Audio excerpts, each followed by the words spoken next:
down and I'ma get it right. Dead on sight like.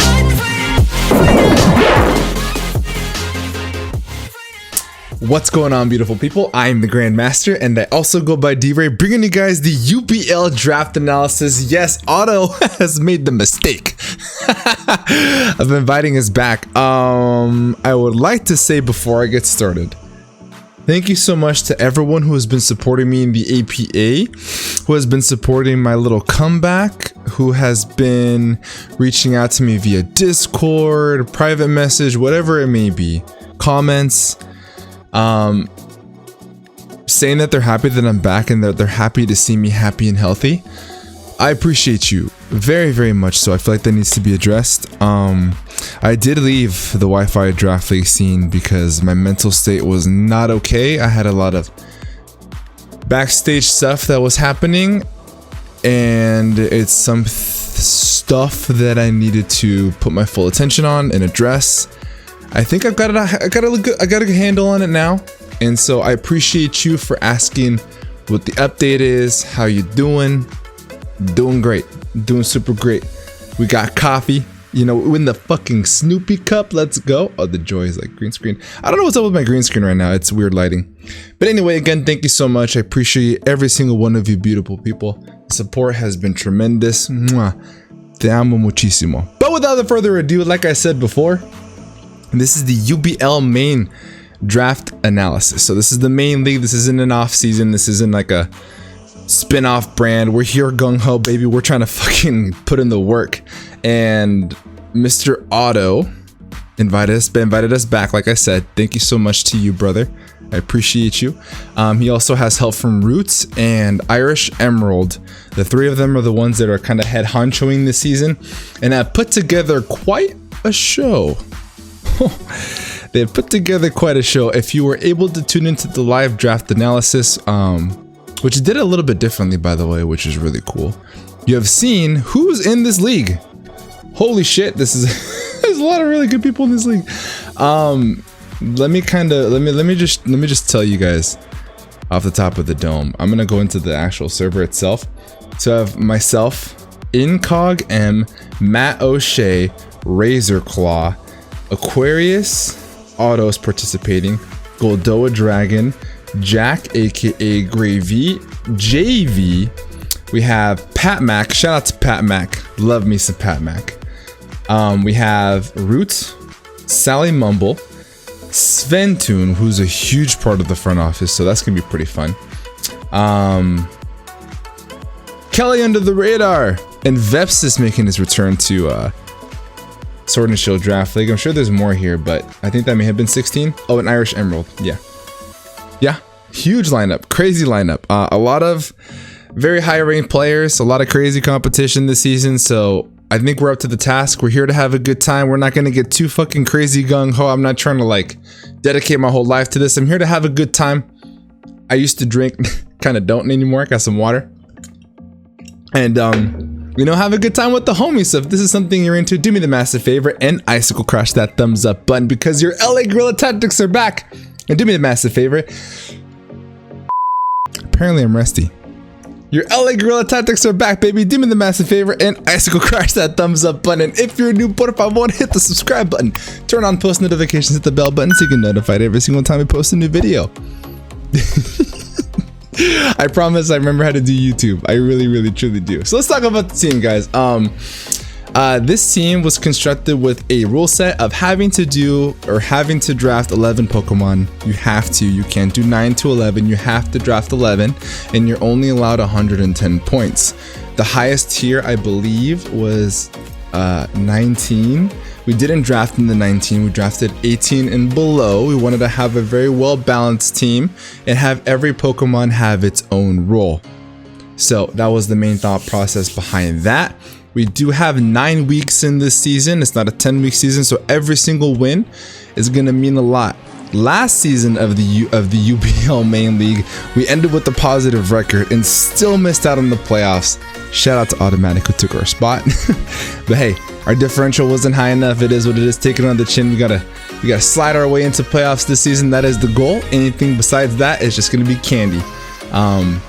So yeah, without further ado, let's talk about the team.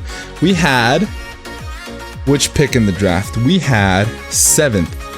Oh, and typically we do this live, but today we're gonna do a video because I don't have time. During the Saturday, you guys see the draft analysis, so this is the day before. So we had the 7th pick in the draft. Couple things that we wanted that we ended up taking. We did want to do Mew again. We wanted to try out Mew, but didn't work out. I wanted Landotherian, that ended up getting taken. Garchomp was another want, but unfortunately also was taken. Can't say sniped because you can't get sniped in the very first round. It doesn't work that way. So with this one, we decided to pick up Ladios. So Ladios is a Pokemon that I've been wanting to use for quite some time. Ladios is a cool Pokemon. Dragon and Psychic type, base 110 speed, already hitting that super elite speed tier, which some teams sometimes don't even hit. Obviously there's faster Pokemon, but whenever you can hit 110, that's always nice. It's a legendary Pokemon, so it's got those legendary stats, very bulky, very offensive, base 130 I believe, special attack, hits like an absolute truck. It's great coverage. They gave it coverage for steel types this generation, so they have they gave it Aura Sphere and Mystical Fire, so steel types not too much of an issue. Great coverage in Surf, Thunderbolt off the top of the dome, Recover for longevity or Roost, depending on how you like it. Great ability in Levitate, so it's an immunity to ground types unless your name is Excadrill or any Pokemon that has the ability Mold Breaker, so that is something to keep in note. But this is a very powerful Pokemon to start out the draft, and I love me some offensive Psychic / Ghost, Fighting, and Dark type cores, which is more of an offensive core because I love to click me some buttons. So with the next pick, we wanted to get a Pokemon that is helping Ladios with that fairy type weakness to be able to kill those fairy types so that way Ladios can run rampant. And I've been wanting to use this Pokemon for a really long time to go a little bit more of an offensive route. We have Reyes, the Nidoking. Ladios' nickname is going to be Cap, like Captain. And they have Reyes because my last name's Reyes. It's king in Spanish. Nidoking is a very offensive ground and poison type. It's here to obviously, like I said, help handle those fairy types. Fucking coverage is nuts, dude. With sheer force boosted moves like Thunderbolt, Flamethrower, Stab, Sledge Wave, and Earth Power, this thing gets nutty coverage and has access to T-Spikes and Stealth Rock. Ladios has Defog, so we got to address the hazard game with the first 2 picks of the draft, so that's always nice. But this thing's here to break shit. Literally hit things as hard as fucking possible. It's not like Nidoqueen where it can soak up hits. It's more of a breaker, a sweeper if I put a Choice Scarf on it. But this thing is super dummy strong, and I'm very excited to just get this thing in with Baton Pass Ladios and other Pokemon with momentum on the team, and literally just fucking click buttons. So super excited for this one. And on the next pick, I'm kind of gonna go through this a little bit faster because you guys have seen draft analysis before, right? Next Pokemon, we wanted to address the Fairy Dragon Steel core. Very important to have cores like that. That's the fantasy core. Ladios doesn't want to have to deal with the fairy types. Like I said, with Nidoking, we have another Pokemon that we drafted to be able to handle those, and that is Skarmory. Skarmory is also here to help the dragons because the dragon is super effective against dragon, and this thing is super fizz def. Great to help with those physical dragon type Pokemon. But with the flying and steel typing only being weak to fire and electric, very nice. Defog, Stealth Rock, Spikes. Amazing. Having all of that in one Pokemon to compress the rolls is phenomenal. I love it. People say it's a little bit passive. I don't believe so. It's got the tools to not be that. Whirlwind, if you want to get some craziness inside you to run the weak armor set with weakness policy, we may do that. But this thing is here literally to wall stuff and just watch things die slowly, painfully. And the next Pokemon, we had a game plan moving forward. There's a certain Pokemon I'm gonna draft later on. It's not on anybody's radar. Kind of did some snooping. So this Pokemon is somewhat guaranteed down the line, so we wanted to get the pieces to ensure that that said Pokemon can be as successful as humanly possible. And the best way to do so is to eliminate steel type Pokemon. We have Nidoking to help us with that, with not only its stab, ground type moves, as well as coverage in Flamethrower, but we wanted to get a fire type, as well as the dark typing to help with the ghost weakness and the dark weakness that the Ladios has, so we decided to compress that role in that one Pokemon being Incineroar. Incineroar having the dark and fire typing is phenomenal for said steel types, for said ghost types. Very nice, very bulky Pokemon with the ability Intimidate to come in and literally drop the attack by one stage of the opposing Pokemon is so clutch. Gets great coverage, dude. They gave it close combat. It has knockoff for stab as well as Darkest Lariat. Gets party shot, which is phenomenal to allow my setup sweepers to come in, or Pokemon that are not as bulky like Nidoking to be able to come in for semi-free, soak up a hit, and then deal crazy amounts of damage is phenomenal. And if I want to run an Assault Vest set, it does have access to U-turn for momentum as an option, which is really nice. Obviously, it's got crazy coverage, like I said, as well as Drain Punch, just things off the top of the dome. I'm very highly caffeinated right now, so I'm trying to just find my words. We're back, baby. We're back in draft. But yeah, Incineroars help us with the steel types. You guys will... I think round 6 is when we get said Pokemon, so I'm very excited for it. Next Pokemon we wanted to help out to ensure we're able to take care of those said steel types. We have our offensive ground. We have our fire type. Let's go ahead and grab a fighting type. We decided to get Mienshao. Mienshao allows us to hit that 105 speed tier above those base 100s, above those base 102s like Garchomp, 103s like Nihilego. 105 is phenomenal to be able to outspeed those Pokemon. Great coverage, strong stab this gen. They gave it close combat over high jump kick, but although high jump kick boosted reckless, boosted high jump kicks is definitely something we can run on this. Regenerator, phenomenal ability on it to be able to throw a life orb, do crazy damage, switch out, get that 1/3 health back. So good. U-turn for momentum, knockoff to hit the ghost types, poison jab for fairies, very nice. I don't think it gets Iron Head, but it does get poison jab, which is really cool. Drain Punch if I want to be more of a bulkier set. Great stuff here with Mienshao. And so with this next round, with this next pick, excuse me, we wanted to pull the trigger and grab said Pokemon, the mascot here. We have the LA Guerrilla Tactics in this league, but we decided to pick up the best Pokemon of all time. My very favorite Mon. Literally love at first sight. Mimikyu. Mimikyu's on the squad, baby. The only thing that this thing has trouble dealing with is with bulky normal types to be able to run dual stabs, or the dual similar stab in Shadow Claw and Shadow Sneak, and to run Play Rough, it doesn't like steel types. So obviously bulky steel types, bulky normal types. If you can take care of that, then Mimikyu can literally run rampant and destroy teams. I'm very excited to. I've been not drafting it, and I've drafted a lot in like showdown leagues, so I do want to be able to do this. And I was in the Amino community way back in the day and used to fucking spam this Pokemon when it was in Gen 7. It's not as good as it was in Gen 7 because they did the nerf to the disguise. Now it takes, I think, 8% every time it's broken. Before it was 0. Free hit always. But very nice Mon. Very nice Mon. Best Mon. Favorite Mon. Beautiful Pokemon. This is Ari from Baby Girl Aria. We have Mienshao to take care of those bulky normal types. We have Incineroar and Nidoking help with the steel types. Watch out for Mimikyu, dude. This thing's gonna be kill eater. Mark my words. Next Mon we picked up was Vaporeon. We want Vaporeon for a bulky water. Water absorbs nice. Dracovish was drafted, I believe. Wish's support is awesome for Incineroar, for Nidoking, which is really cool. A good cleric with Heal Bell. It got flip turn this gen, which is really nice for some momentum, some slow momentum. It is base 60, I think, speed. So there are things that are slower, but if I can get a negative speed nature, depending on the opponent, I can get a slow flip turn off, which could be really nice. But very reliable bulky water type. Really the only reason why we wanted it. And then the next Mon would come up is we wanted to get something to break other bulky waters because we kind of have a little bit of trouble with them right now. So we decided to bring back a familiar face. Welcome back, Munch. We have Rotom Mo.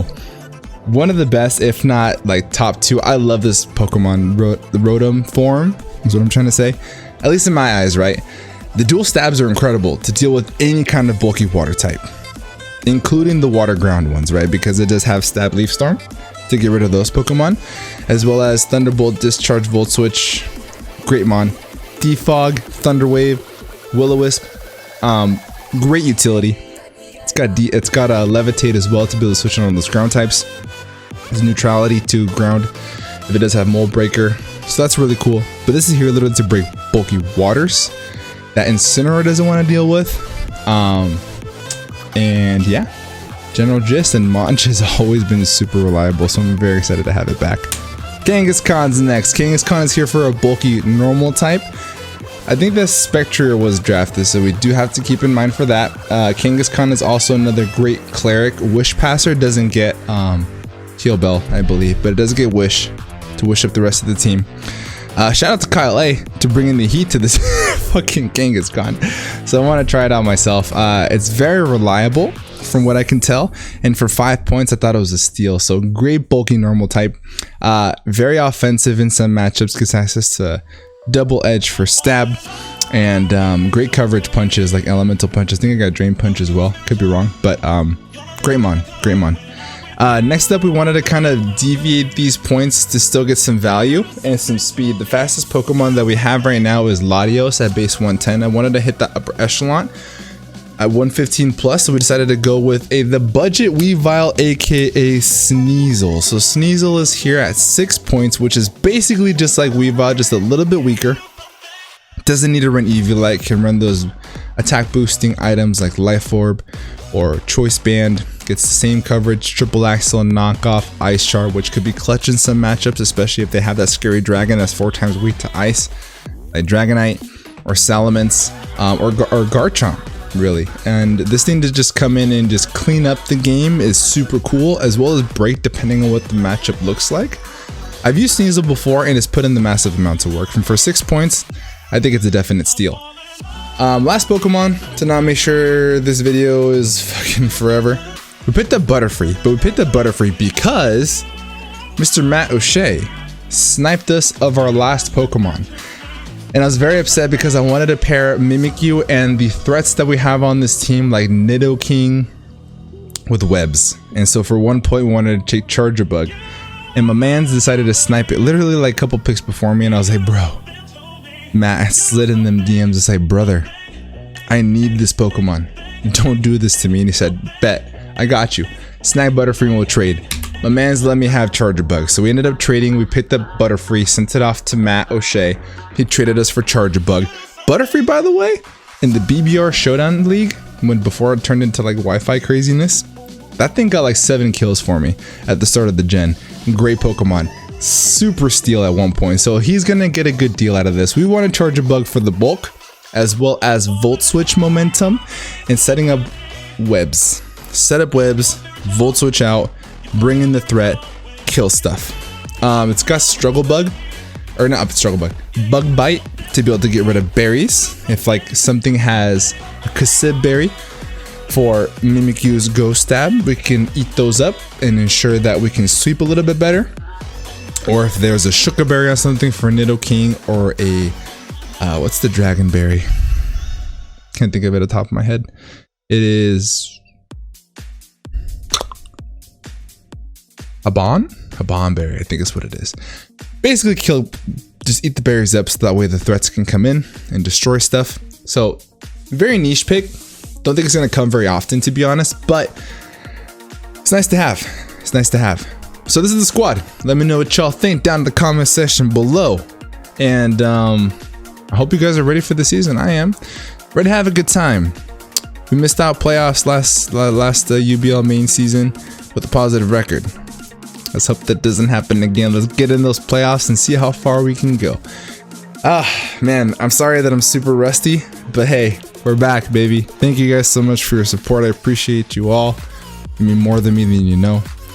And that's all I got, y'all. Have a great rest of your night, and above all else, be nice. Peace.